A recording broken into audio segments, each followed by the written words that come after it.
Am I the a-hole for not allowing my husband and stepson to make everything retroactively equal? I was married to a wonderful man for 10 years. He passed away in a car accident when our children were 6 and 4. When I remarried 5 years later, my new husband had an 11-year-old son. So our children are now his son, 15, my son's 15, 13, and our daughter, 3. His parents set up a trust fund for his first son and for our daughter. I asked if they were doing anything for his 2 step-kids, and he said it was unfair to ask them to set money aside for kids that just came into the family. I accepted his answer, because my older kids have money from their dad's life insurance, so they have a good nest egg already. My first husband's parents are great people, and I've accepted my stepson and my daughter as bonus grandkids. They have made an effort to treat them well, and always include them in gifts for the family and on their birthdays and Christmas. My parents have also made an effort to be nice, but they're more standoffish with my stepson. They have a cordial relationship, and always send him gifts and invite him along on family events. My parents just sold their farm and are splitting the proceeds amongst all of my siblings and I. All the grandkids are also getting some money. The amount that my 2 sons and my daughter are receiving is about 5 times the amount that is in a trust fund that my stepson and daughter got from my husband's parents. My husband is now saying that it isn't fair that 3 of the kids are getting so much more. I said that it wasn't my money and that my parents could decide for themselves how it should be split up. He thinks that all the money for the kids should be pooled and split evenly. I refuse to even try and get into the legality of it. It is literally not my money. He says that I'm being an a-hole for singling out my stepson, but I just keep saying it isn't my decision. I approached my parents and they said that the most they would do is split up my daughter's money with him since they are half brother and sister. That would mean that she gets less than her brothers. I just want to leave everything alone. Am I the a-hole? Now for the top comments. So your new husband thinks your kids don't deserve his parents' money, but his kids do deserve your parents' money? Am I reading this correctly? No, he wants to pool all the money and split it evenly. But he only wants to pool the money now that your children will be receiving a much more abundant amount. Where was the offer to pool the money previously? He was complicit with your rules and asked you to be, so he should be complicit with the rules set forth by your parents. It's not your money to dictate who should receive it. When your kids are older, they can share as they see fit, or not. Info: are they giving you and your husband the money to dole out to the kids? Or are they setting up a trust for each child that they can access when they hit a certain age? It is all being done through lawyers. I do not have access to the money set aside for my kids. It isn't real inheritance. It is a trust fund set aside for their futures. My money is also going into a trust where I can draw on the interest. As a farm, but it is really a farm corporation and it is being sold to an even larger one. But it is several full sections of prime agricultural land.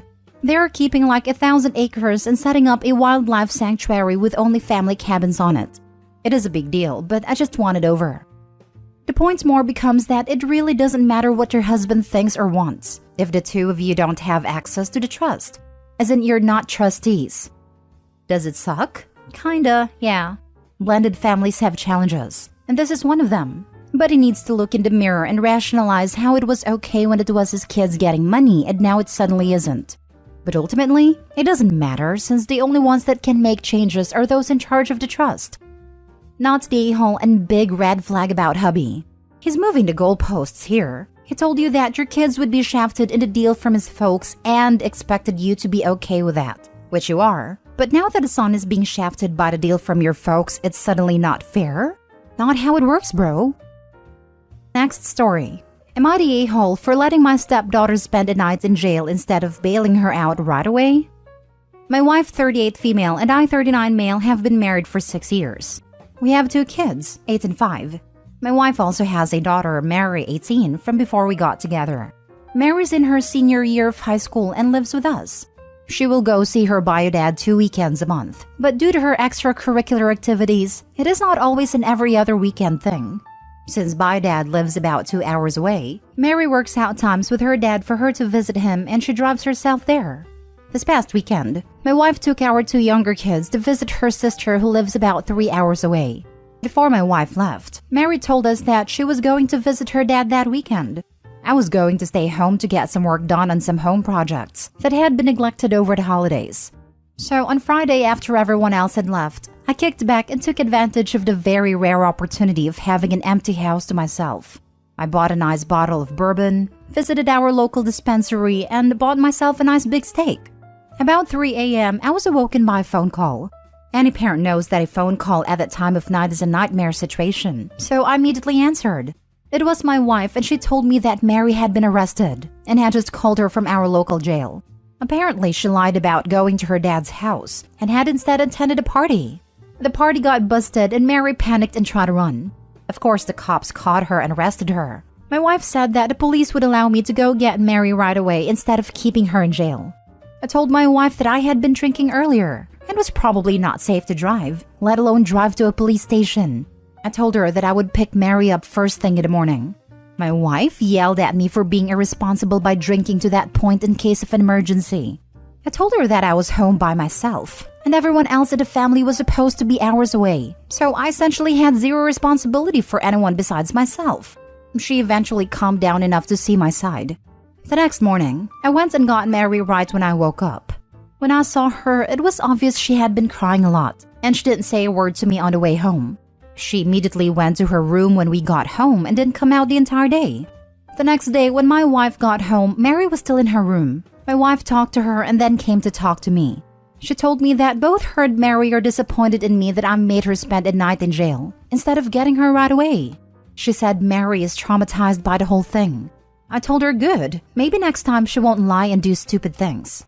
I reminded her that Mary's an adult now, and she has to get used to facing consequences of her actions, and this should be a very clear reminder of what those consequences could be.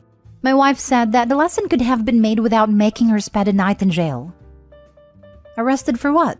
Cops breaking up parties aren't looking to fill holding cells with teenagers for underage drinking or smoking weed. Even assault cases walk out after booking in most places. You're the a-hole regardless. If you were drunk, then take an Uber and go get her.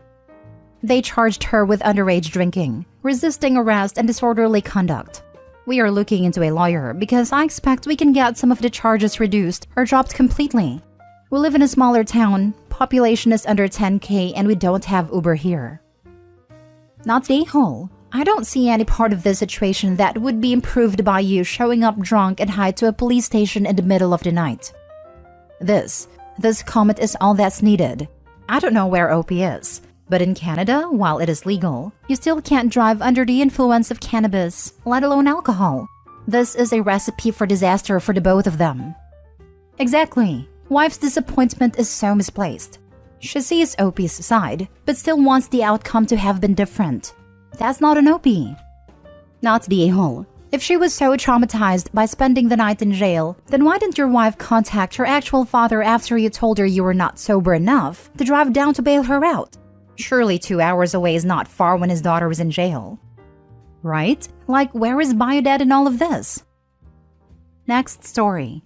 Am I the a-hole for reprimanding my adult son and telling him to get over himself? My son has 2 boys ages 16 male and 12 male. Their mom, and my son's first wife, died suddenly 10 years ago. My son and the boys were lost. But 8 months later, my son met a woman and fell very hard and fast for her. He admitted to his dad and I that he felt like everything could be perfect again. The boys could have a mom present and he could have a wife again. We warned him that it might not be that easy, but he was so happy again and appeared to have lightened after meeting her, so we tried not to say too much. His oldest son, we'll call him Cole, did not take to my son's now second wife Emma very easily. My son and Emma married 2 years after his first wife died. Emma had lived with them 6 months prior to the wedding. The youngest, Jamie, started to call Emma mom almost immediately, but he was so little with no memories of his mom. Cole was different. He did not want to call her mom and did not like the idea of her being his second mom. He was adamant he did not want her like that. It became especially clear during the wedding that things would not go well. My son and Emma planned a small exchange between her and the boys. Meant to be a sweet moment to celebrate the joining of the family, but Cole wanted no part in it and sat out while his brother and Emma took part. After that, we suggested to our son that everyone could do with some therapy and he listened. It's clear that our son has grown to resent Cole for not embracing Emma and being part of the family the way he wanted him to be. Their relationship is incredibly stained, and Cole is polite but very distant with Emma. He treats her more like he does his teachers than he does the rest of the family, and it angers our son. I have seen my son visibly frustrated when Cole calls her Emma, or when he talks about his mom. A few days ago, my son was ranting and raving about how Cole is a stubborn brat and how he will never be able to understand why I can't accept Emma as a mom too. He said that adoptive kids don't dig in their heels this way and refuse to accept a new parent, that most are so grateful to have someone. He said it's disrespectful to him, Emma, and to Jamie, that it undermines the family they all want to have, and Cole refuses to even try. Also, that he wishes Cole was more like Jamie, that Jamie handled things right, that Cole is disrespectful to him as his dad by not listening, and he also said he finds it hard to look at Cole and feel the same as he does for Jamie because all of this. I reprimanded him for talking like that about Cole. I told him he needs to get over himself and accept his son, and find a way to accept that neither Cole nor Jamie's way is inherently right, and it's about what's right for them as individuals. I also told him Cole can feel every bit of that anger, and one day he will lose his son if he can't accept the truth for Cole and let go of all this frustration. My son told me I will never understand and should not speak to him like he's a child. Am I the a-hole? Now for the top comments. Not the a-hole. When Cole is 18, I fully expect Cole will need a place to stay. Make sure your door's open to him. It's so sad knowing it could get that bad, as Cole sounds like he's been respectful of Emma, even if he doesn't think of her as his mother, and he's more than allowed to do that. I feel so bad for him. It seems like he is being pushed to call her mom. If he doesn't want to call her mom or see her as his mom, I don't see the issue as long as he respects her and isn't outright mean, etc.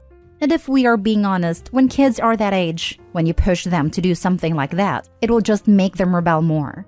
If Cole ever does get to the point of wanting to call her that, it needs to come naturally. But if he never gets to that point, that's okay too. You're definitely not the a-hole. Your son needed to hear it. It now just needs to absorb it, hopefully. If your son doesn't want to be spoken like a child, then he needs to stop acting like one. From your description, Cole is not disrespectful or mean to Emma. She is not his mother, and she will never be, but he is polite to her. That's all he needs to do. Your son is 100% wrong in this scenario, and in 2 years when Cole is 18, he will have nothing to do with his father.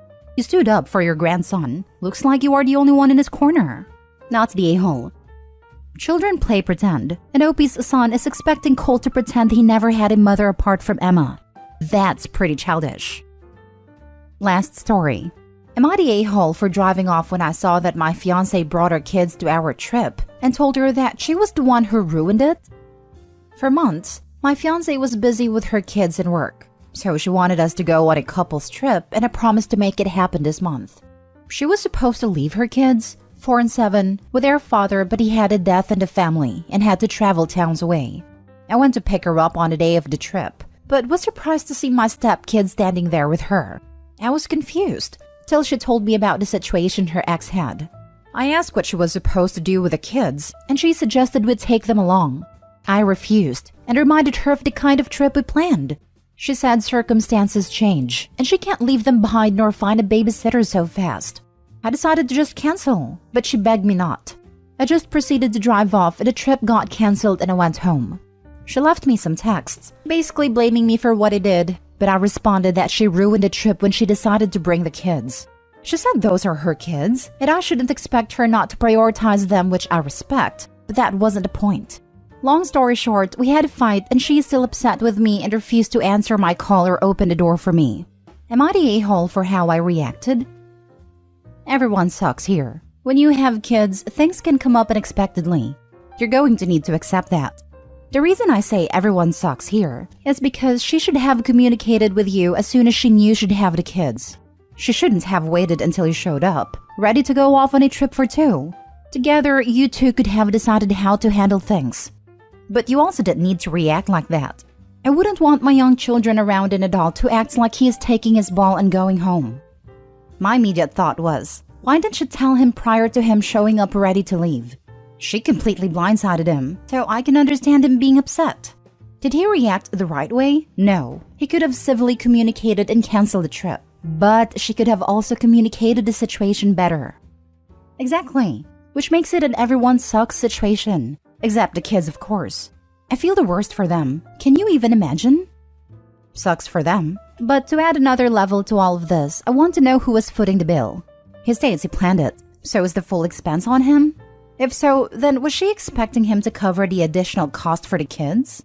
She tried to turn it into a family getaway. So it stands to reason she was expecting him to cover it completely. Not the a-hole. I'm a mom of 3, and this was an ambush. No reason she couldn't have called or texted. She wanted you to feel pressured. Mom here as well. I would have called the dude and told him. Yeah, she's definitely kind of a jerk here. The moment she found out the kids were staying, she should have said something. Not only did she not tell him to cancel the trip, she begged him not to, as if taking kids to a couple's trip is a reasonable ask. Not the a-hole.